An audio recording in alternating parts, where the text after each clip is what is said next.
नमस्कार दोस्तों, आज के हमारे इस वीडियो में हम आपको भाई दूज के त्योहार की कहानी सुनाने वाले हैं। दोस्तों, एक समय की बात है। एक बुढ़ी अम्मा थी। उनके एक बेटा और एक बेटी थी। बेटी की शादी हो चुकी थी। एक दिन भाई दूज के त्योहार पर बेटे ने बहन के घर जाने का आग्रह किया तो बुढ़ी अम्मा ने कहा, बेटा, तेरी बहन तो बड़ी कलिया है, वो हर वक्त लड़ती है, तू उसके घर जाकर क्या करेगा? लेकिन बेटे के आग्रह करने पर बुढ़ी अम्मा ने उसे अनुमति दे दी। भाई अपनी बहन से मिलने के लिए घर से निकलता है।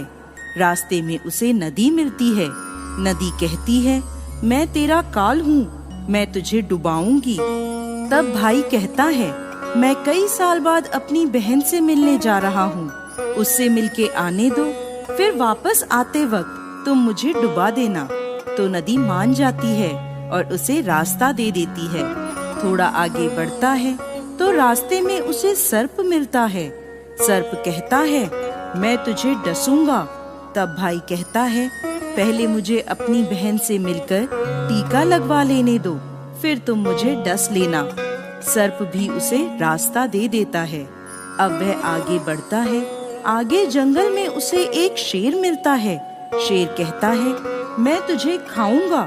तो भाई उसे भी वही कहता है, मैं पहले अपनी बहन से मिलकर टीका लगवा लूं, फिर लौटते समय तू मुझे खा लेना। शेर भी उसे रास्ता दे देता है। अब भाई बहन के घर पहुंचता है और आवाज लगाता है, देख बहन, 7 कोस दूर से तिलक कराने तेरा भाई आया है। बहन उस वक्त सूत काट रही होती है। तब उसका सूत बीच में ही टूट जाता है। ये मान्यता है कि यदि सूत काटते वक्त सूत बीच में टूट जाए तो जिस बहन के इकलौता भाई होता है वो जब तक सूत पुनः जुड़ नहीं जाता तब तक बोलती नहीं है। भाई बाहर से पुनः आवाज लगाता है। भाई की आवाज सुन जब बहन जवाब नहीं देती तो भाई मन में सोचता है, मुझ गरीब से मेरी बहन बात नहीं करना चाहती। माँ सही कहती थी, मुझे यहाँ नहीं आना चाहिए था। ये सोचकर वह वापस जाने लगता है। इतने में बहन का सूत पुनः जुड़ जाता है और वह भाई को आवाज देती है और उसकी तरफ दौड़ती है और उसे बात ना करने का कारण बताती है। फिर प्यार से और स्नेह से उसे घर में ले जाती है। अब वह अपनी सहेली पड़ोसन के घर जाती है और उससे पूछती है, सहेली, कोई जान से भी प्यारा मेहमान आए तो क्या करना चाहिए? पड़ोसन मजाक में कह देती है, तेल से चौका लगाना चाहिए और घी में चावल पकाने चाहिए। भोली बहन पड़ोसन का मजाक समझ नहीं पाती और वैसा ही करती है। अब ना तो चौका सूखता है और ना ही चावल सींचते हैं। इधर भूखा भाई उससे कहता है, बहन, भूख लगी है, खाना परोस दो। तब बहन बोली, भाई, आज ना तो चावल सींच रहे हैं और ना ही चौका सूख रहा है। भाई ने पूछा, कैसे तो तूने चौका लगाया और कैसे तूने चावल चढ़ाए? बहन बोली, मेरी सहेली पड़ोसन से पूछा था, उसने कहा, जान से प्यारा मेहमान आए तो तेल का चौका लगाना चाहिए और घी में चावल चढ़ाने चाहिए। भाई बोला, अरे मेरी भोली बहन, कभी तेल का चौका सूखा है और कभी घी में चावल पके हैं। तू पानी का चौका लगा और पानी में ही चावल चढ़ा। फिर वह ऐसा ही करती है। जब चौका सूख जाता है और चावल पक जाते हैं तब उसमें घी और शक्कर डालकर भाई को भोजन कराती है और फिर उसके तिलक करती है। कई दिन बीत जाते हैं। एक दिन भाई बोला, बहन, अब मैं घर वापस जाऊंगा, माँ अकेली है। अगले दिन सुबह बहन जल्दी उठकर गेहूं पीसकर भाई के लिए लड्डू बनाती है और कुछ लड्डू बच्चों के लिए रखकर अपने भाई को विदा करती है। सुबह जब बच्चे उठते हैं तो माँ से खाने को मांगते हैं। तब माँ उन्हें वही लड्डू दे देती है। तब वह देखती है, ये क्या, सारे लड्डू हरे रंग के हो गए। फिर वह चक्की में देखती है तो उसमें गेहूं के साथ एक सांप भी पिस गया होता है। वो उन लड्डुओं को फेंक देती है और अपने भाई के पीछे भागती है। रास्ते में एक पेड़ के नीचे उसका भाई बैठा होता है। उसे देखकर भाई बोला, क्या हुआ बहन? तो बहन पूछती है, मैंने तुझे लड्डू बांधे थे, वो कहाँ हैं? भाई बोला, तेरे लड्डू मैंने अभी नहीं खाए, पेड़ पर टंगे हैं, ले ले। वो पेड़ से लड्डू उतारती है और वहीं गड्ढा कर उन लड्डुओं को गाड़ देती है। फिर अपने भाई को सारी बात बताती है। भाई बोला, बहन तूने एक बार तो मुझे मौत से बचा लिया, लेकिन मैं पीछे कईयों को साई देकर आया हूँ। और बहन को सारी बात बताता है। वो दोनों वहाँ बैठे बात कर ही रहे होते हैं कि बहन भाई से पानी मांगती है। भाई बोला, थोड़ी दूर एक तालाब है, वहाँ से मैं अभी पानी लेकर आता हूँ। बहन बोली, मैं खुद जाती हूँ और पानी पीकर वापस आती हूँ। वो पानी पीने तालाब पर पहुँचती है तो देखती है कि वहाँ एक बुढ़िया बैठी है। वो उसके पास जाकर उससे पूछती है, माँ तुम यहाँ क्यों बैठी हो? तब वह बुढ़िया कहती है, मैं विधाता हूँ, एक बहन के भाई की तांत गढ़ रही हूँ। तब वह पूछती है, माता वो कौन भाई है? तब विधाता कहती है एक भाई जिसके प्यार में उसकी बहन ने सांप की हत्या कर दी। बहन सोचती है, ये तो मेरा ही भाई है। वह घबरा जाती है और विधाता से पूछती है, माता उस भाई को इस श्राप से बचाने के लिए क्या करना होगा? विधाता उसे बताती है कि उसकी एक बहन है, जब वह उसे गालियां दे और उसकी शादी होने तक यदि वह हर घात को टाल देती है तो उसका भाई बच सकता है। वो तुरंत अपने भाई के पास जाकर उसे कहती है, भाई मैं तुझे माँ के घर तक छोड़ने चलूंगी, लेकिन रुक, मैं अभी आती हूँ। और वो शेर के लिए मांस, सांप के लिए दूध और नदी के लिए ओढ़नी लाती है और दोनों भाई बहन आगे बढ़ते हैं। रास्ते में उन्हें पहले शेर मिलता है। जैसे ही वो भाई को खाने के लिए आगे आता है, बहन उसके आगे मांस का टुकड़ा डाल देती है। शेर मांस के टुकड़े को खाने में लग जाता है और दोनों भाई बहन आगे चलते हैं। आगे उन्हें वो सांप मिलता है। जैसे ही सांप उसे डसने के लिए आगे आता है, बहन सांप के आगे दूध का प्याला रख देती है। सांप दूध पीने लगता है। वह दोनों अब आगे चलते हैं। रास्ते में उन्हें नदी मिलती है जो भाई को डुबाने को तैयार होती है, पर बहन नदी को ओढ़नी उड़ा देती है। खुश होकर नदी रास्ता दे देती है। अब वह दोनों भाई बहन आगे बढ़ते हैं और अपने घर पहुंच जाते हैं। बेटी को देखकर माँ खुश हो जाती है, पर बहन उसी समय भाई को गाली देने लगती है।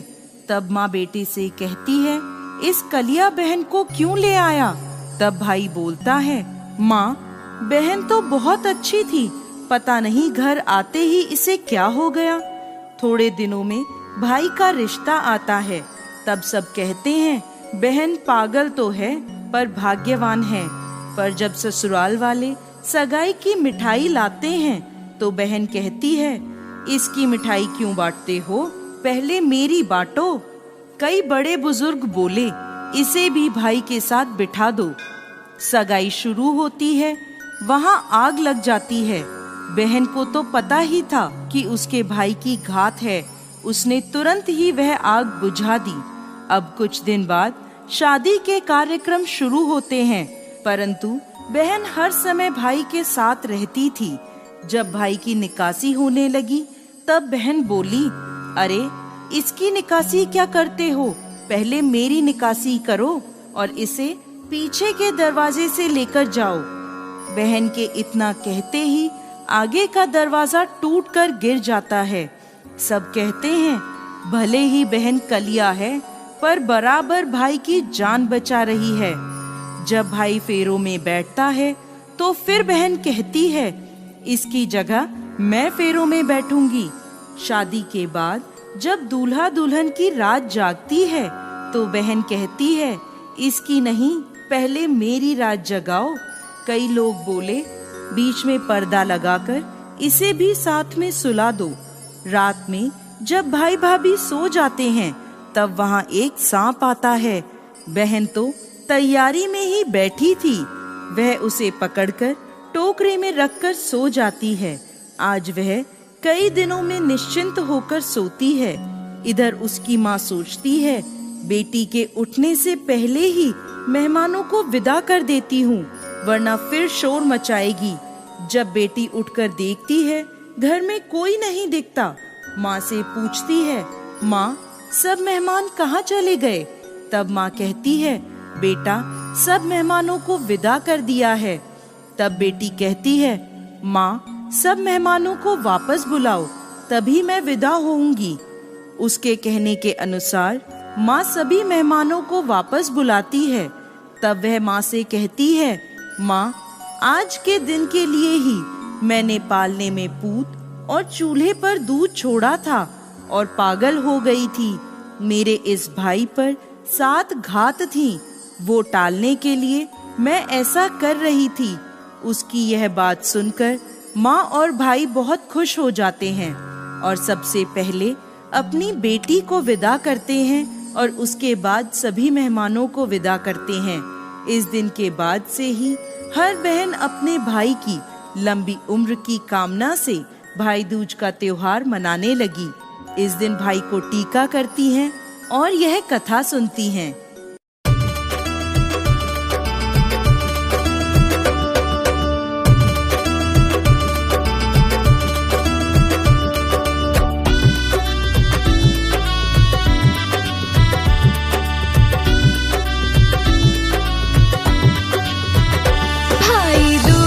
त्योहार मेरे भैया भूल न जाना, भाई दूज का त्योहार मेरे भैया भूल न जाना।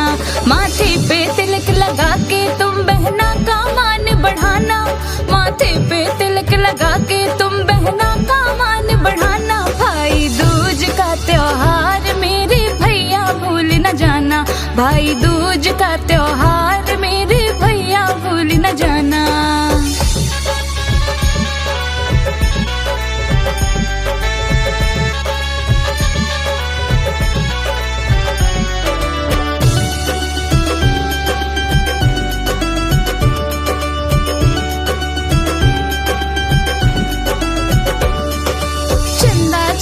मेरा भैया मीठी सी मुस्कान है,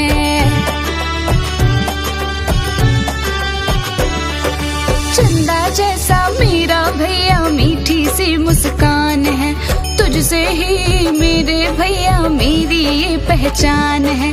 अपनी बहना की आंखों में आंसू तुम ना लाना, अपनी बहना की आंखों में आंसू तुम ना लाना। भाई दूज का त्योहार मेरे भैया भूल न जाना, भाई दूज का त्योहार मेरे भैया भूल न जाना।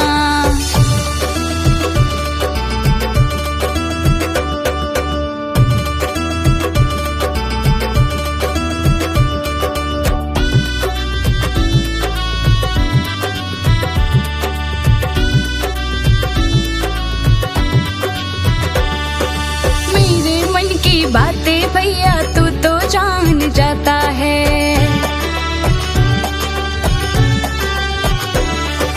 मेरे मन की बातें भैया तू तो जान जाता है।